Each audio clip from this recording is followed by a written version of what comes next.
آج ہم فردوس بری سے متعلق کچھ اہم نکات اور اس کا مختصر خلاصہ لے کر آپ کے سامنے حاضر ہوئے ہیں۔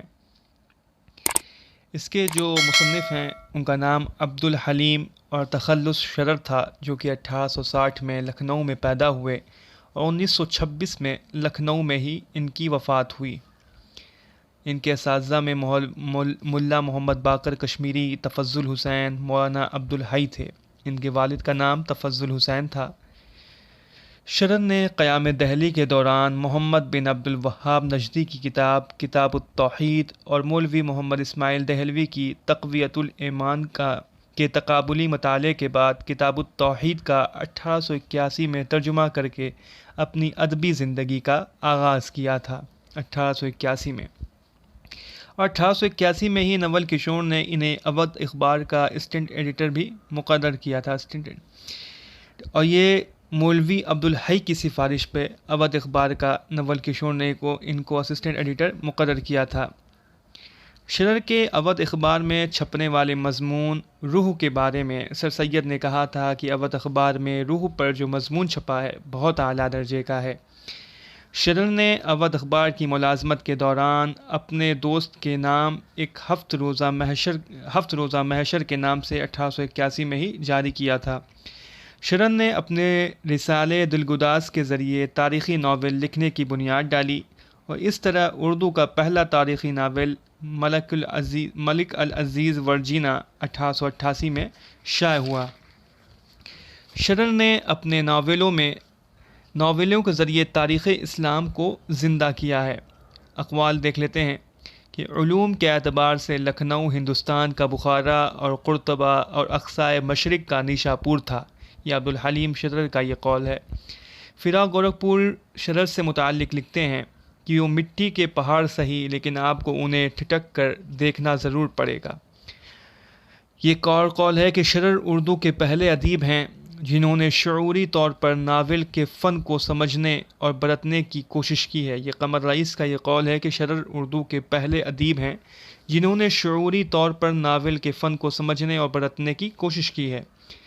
شرر نے فردوس بری کو حیدرآباد میں 1899 میں مکمل کیا تھا۔ شرر نے فردوس بری کی اشاعت کا حق اپنے دوست اور پیام یار کے ایڈیٹر اور قومی پریس کے مالک منشی نثار حسین کے ہاتھوں پر بیچ دیا تھا۔ منشی نثار حسین۔ فردوس بری کا مقدمہ سید وقار عظیم نے لکھا تھا۔ فردوس بری 9 ابواب پر مشتمل ہے اور وہ 9 ابواب یہ ہیں۔ پہلا باب ہے پریوں کا غول، دوسرا باب ہے پیاری زمرد تو کہاں گئی، تیسرا ملا اعلیٰ کا سفر، چوتھا فردوس بری، پانچواں پھر وہی عناصر، چھٹا مردود ازلی، ساتواں بلغان خاتون کا سفر، آٹھواں افشاء راز، نواں انتقام۔ اب ہم اس کے کچھ کردار دیکھ لیتے ہیں۔ حسین جو اس کا کردار ہے، ہیرو ہے، زمرد اس میں ہیروئن ہے، شیخ علی وجودی ناول کا سب سے بڑا اور متحرک کردار ہے، موسیٰ جو کہ زمرد کا بھائی، یعقوب موسیٰ کا دوست، حسن ابن صبا جو فرقہ باطنیہ کا بانی و امام قیامت کہلاتا ہے، رکن الدین خرشا باطنیوں کا رہنما اور امام، شیخ علی وجودی بھی باطنیوں کا رہنما ہے، کاظم جنوبی شیخ علی وجودی کا لیفٹیننٹ، امام نجم الدین نشاپوری حسین کا چچا، امام نصر بن احمد دمشق کے عالم، بلقان خاتون جو کہ ہلاکو خان اور منقو خان کی بہن ہے اور چغتائی خان کی بیٹی ہے۔ منقو خان وہ ترکستان کا شہنشاہ ہے۔ بلقان خاتون کے باپ چغتائی خان کا قتل دیدار نے کیا تھا۔ طوبہ خان منقو خان کا بیٹا ہے۔ مرجان اس ناول میں ایک حور ہے۔ نصر الدین طوسی جس نے حسین اور زمرد کا نکاح پڑھایا، شیخ الجب اسے طورمانہ بھی کہتے ہیں۔ اسی طرح سے حسین شہر عامل کا باشندہ تھا۔ اور اس میں ایک اور کردار ہے، نزاد ابن منتظر فاطمی۔ اس ناول میں شرر نے فرقہ باطنیہ کے عقائد اور سازشوں کا پردہ چاک کیا ہے۔ ان کے کچھ دیگر ناول بھی ہم دیکھ لیتے ہیں، جیسے ملک العزیز ورجینہ، حسن انجلینا، منصور موہنا، فلورا فلورنڈا، زوال بغداد، فتح اندلس، ایام عرب، الفانسو، شہزادہ حبش وغیرہ۔ تو یہ کچھ اہم نکات میں نے فردوس بری کے متعلق آپ کے سامنے رکھے۔ اب اس کے مختصر خلاصہ بھی میں آپ کے سامنے رکھ دیتا ہوں۔ اس ناول میں شرر صاحب نے فرقہ باطنیہ کے عقائد اور ان کے سازشوں کا پردہ چاک کیا ہے، اور اس کا قصہ کچھ اس طرح سے ہے کہ عامل شہر کا ایک باشندہ ہے حسین، جس کی ہونے والی بیوی ہے زمرد۔ یہ دونوں حج کے ارادے سے نکلتے ہیں۔ زمرد کا ایک بھائی ہے موسیٰ، جو کہ مر چکا ہے اور جس کی قبر یہیں راستے میں ہوتی ہے، تو وہ اپنے بھائی کے قبر پر فاتحہ خوانی کرنے کی خواہش ظاہر کرتی ہے۔ تو وہ دونوں اپنے زمرد کے بھائی موسیٰ کی قبر کو تلاش کرتے ہیں، اور کھوجنے کے بعد اس کی قبر انہیں مل بھی جاتی ہے۔ پھر وہاں جا کر وہ فاتحہ خوانی کرتے ہیں۔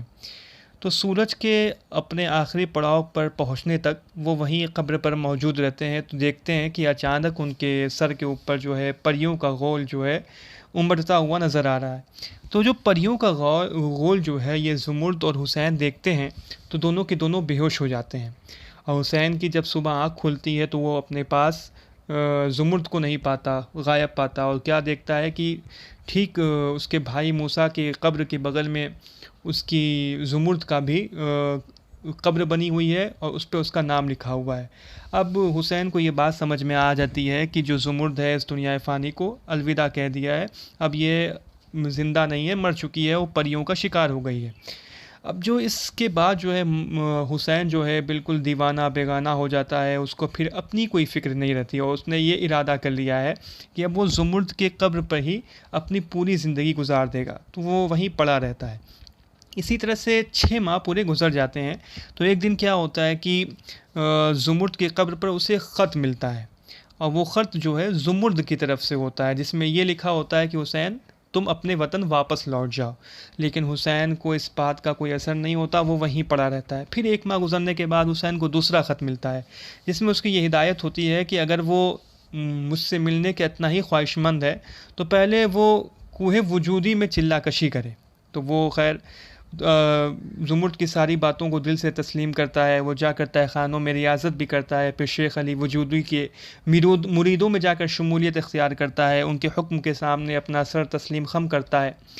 حسین کی جو ہے زمرد کی تمام باتوں کو پر عمل کرتا ہے۔ اس کے بعد تمام مصیبتوں کو جھیلنے کے بعد وہ شیخ علی وجودی، جو کہ باطنیوں کا ایک رہنما ہے، اس کی بارگاہ میں حاضر ہوتا ہے۔ اور جب حسین اپنی خدمتوں سے، اپنے فرما برداریوں سے، اپنے وفادار ہونے کا پختہ ثبوت دے دیتا ہے، تو حسین کو فنا فی الشیخ کا درجہ ملتا ہے، اور اس کے بدلے میں اس کو ایک کام دیا جاتا ہے کہ وہ جائے اور امام نجم الدین نیشا پوری کا قتل کرے۔ یہ سب سازشیں تھی باطنیوں کی، لوگوں کو ورغلا کر بہکا کر یہ غلط کام وہ کروایا کرتے تھے۔ تو یہ ساری چیزیں وہ کرتا ہے، اور اس کے بدلے میں اس کو جنت کی سیر کرائی جاتی ہے، جہاں اس کی حسین کی زمرد سے بھی ملاقات کرائی جاتی ہے۔ اور جب یہ جنت کو دیکھ کر، جو فرضی جنت ہے، پھر تو یہ ان چیزوں کو دیکھ کر حسین کا جو ان لوگوں پر باطنیوں کے اوپر جو ایمان تھا اور زیادہ مضبوط ہو جاتا ہے۔ پھر دوبارہ وہ جو حلب جاتا ہے تو اسے امام نصر بن احمد کے قتل کا حکم ملتا ہے، اور یہ امام نصر بن احمد حسین کے چچا رہتے ہیں۔ چنانچہ امام نصر بن احمد کا بھی حسین قتل کر دیتا ہے۔ پھر اس کے بعد وہ پھر سے زمرد سے ملنے کی خواہش ظاہر کرتا ہے، تو شیخ علی وجودی جو ہے، جو کہ رہنما ہے باطنیوں کا، وہ حسین کو قلعہ تموت میں رکن الدین خورشاہ کے بعد بھیج دیتا ہے، جو کہ یہ بھی رہنما ہے باطنیوں کا۔ اور حسین جب زمرد سے ملنے کے لیے بہت زیادہ بے قرار ہوتا ہے، تو اس سے کچھ گستاخیاں ہو جاتی ہیں خورشاہ کی شان میں، تو اسے قلعہ تموت سے باہر کر دیا جاتا ہے۔ اب محبت کا مارا ہوا حسین جو ادھر ادھر پھرتا پھاڑتا پھر سے زمرد کی قبر پر پہنچتا ہے، اور 1 مہینے تک زمرد کی قبر پر پڑا رہتا ہے۔ ایک دن پھر حسین کو اس کے قبر پر 2 خط ملتے ہیں۔ ایک خط جو ہے حسین کے نام ہوتا ہے، اور دوسرا خط بلغان خاتون کے نام ہوتا ہے۔ جس پہلے خط میں یہ لکھا آتا ہے کہ دوسرے خط کو پڑھے بغیر بلغان خاتون تک پہنچا دو، لہٰذا زمرد جو ہے دوسرا خط لے کے بلغان خاتون تک پہنچتا ہے، جس میں یہ لکھا ہوتا ہے کہ تمہارے باپ کا قاتل جو ہے کہ قلعہ تموت میں ابھی ہے، وہ عیش و عشرت سے زندہ ہے، اور اگر تم اپنے باپ کا بدلہ لینا چاہتی ہو تو یہاں پہ آ جاؤ۔ تو بلغان خاتون اپنے بھائی منقو خان سے اجازت لے کر زمرد کے قبر پر پہنچ جاتی ہے، اور وہاں پہ اس کو ایک اور خط ملتا ہے، جس میں اس میں فرضی جنت تک کے پہنچنے کا راستہ ہوتا ہے۔ تو بلغان خاتون اپنے سپاہیوں کے ساتھ اس فرضی جنت میں داخل ہو جاتی ہے، اور زمرد جب حسین سے اس کی زمرد کی جب ملاقات ہوتی ہے تو وہ اپنے تمام رازوں کو یعنی کہ وہ جو فرضی جنت ہے اس کے بارے میں اس کو بتاتی ہے، تو حسین جو ہے بہت زیادہ حیرت میں پڑ جاتا ہے کہ ارے یہ کیا کیا چیزیں، یہ فرضی جنت یہ حور سب بنائی ہوئی ہیں ان لوگوں نے۔ پھر اسی دوران جو ہلاکو خان ہے جو کہ بلغان خاتون کا بھائی ہے، وہ بھی اپنے لشکر جرار کے ساتھ حملہ کر دیتا ہے اور قلعہ کو آسانی سے فتح کر لیتا ہے اور رکن الدین خورشاہ کو قید کر لیا جاتا ہے۔ اس طرح سے فتنہ باطنیہ جو ہے، جو فرقہ باطنیہ جس کا فرقہ جو باطنیہ اس کی فتنہ کا نام و نشان مٹایا جاتا ہے، اس کو ختم کیا جاتا ہے۔ اس کے بعد حسین اور زمرد دونوں شادی کرتے ہیں، شادی کرنے کے بعد پھر حج کرنے جاتے ہیں، حج کر کے پھر اپنے وطن واپس لوٹتے ہیں اور کچھ عرصہ وہاں پہ گزارنے کے بعد بلغان خاتون کے پاس چلے جاتے ہیں اور اپنی زندگی گزارتے ہیں۔ تو یہ اس کا مختصر میں نے خلاصہ آپ لوگوں کے سامنے رکھا۔ یہ بہت ہی طویل ناول ہے جو کہ 9 بابوں پر مشتمل ہے۔ اس کا مختصر خلاصہ میں نے آپ کے سامنے رکھا ہے۔ اس ویڈیو کو لائک کریں اور چینل کو سبسکرائب کریں۔